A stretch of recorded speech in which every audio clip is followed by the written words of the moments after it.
ગઈ તારીખ 15/2/26 રોજ સોલા પોલીસ સ્ટેશનની અંદર એક બનાવ બનવા પામે છે, જેમાં હકીકત એવી છે કે દેશી કટ્ટાથી ફાયરિંગ કરી લાકડીના હથોડાથી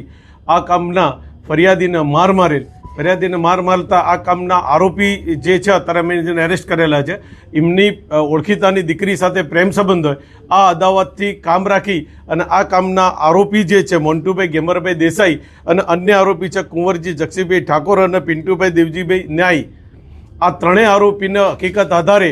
ભાડજ 4 રસ્તાથી હકીકત આધારે સોલા પોલીસ સ્ટેશન તેમને ધરપકડ કરી છે અને હાલની તપાસ અમે ચલાવી રહ્યા છીએ। અમને તેમની પાસેથી જે હથિયાર રિકવર કરેલું છે, હાલ એમના અમે રિમાન્ડ લેવાના છે। રિમાન્ડ દરમિયાન હથિયાર ક્યાંથી લાવ્યા હતા, કોને આપ્યું હતું, કેવી રીતે હથિયાર તેમની પાસે આવ્યું, એ તપાસનો વિષય છે ને જે તપાસ હાલ સોલા પોલીસ સ્ટેશનના પીઆઈ શ્રી ચલાવી રહ્યા છે। હાલ તો હત્યા કરવાની ઈરાદે 307 લાગેલી છે જૂની કલમ પ્રમાણે, એટલે માટે હત્યા કરવાની ઈરાદે આપ્યા હતા અને સંપૂર્ણ સોલા પોલીસ સ્ટેશન ઊંડાણપૂર્વક વૈજ્ઞાનિક ઢબે બધા સંયોગિક પુરાવા લઈ અને અમે તપાસ ચલાવી રહ્યા છીએ। આ કામના આરોપીના ઓળખીતાની જે દીકરી છે એમની સાથે આ કામના ફરિયાદીને પ્રેમ સંબંધ હતો, એ લોકો અગાઉ આ દીકરીને લઈ ગયેલા માટે આની અદાવત રાખી અને આ પ્રકારનું અદાવત રાખીને એમના પર હુમલો કરવામાં આવેલ છે, જે હકીકતે ફરિયાદ દાખલ થયેલી છે અને હાલ એ હકીકતના આધારે સોલા પોલીસ સ્ટેશન ફરિયાદ ચલાવી રહ્યા છે અને તપાસ ચલાવી રહ્યા છે।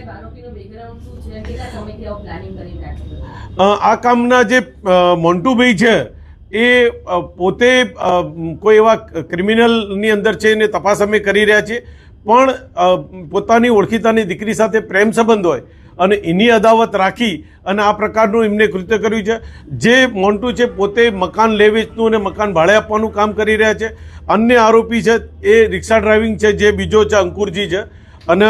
પિન્ટુભાઈ જે ન્યાયી છે એ પોતે એસી ફિટ કરવાનું કામ કરી રહ્યા છે અને એમના ગુનાહિત ઇતિહાસ શું છે, ક્યાં ક્યાં ફરેલા, કેવી રીતે પ્રાણ બળ્યો, એ બધો તપાસનો વિષય છે અને જેની તપાસ હાલ સોલા પોલીસ સ્ટેશન ચલાવી રહેલ છે।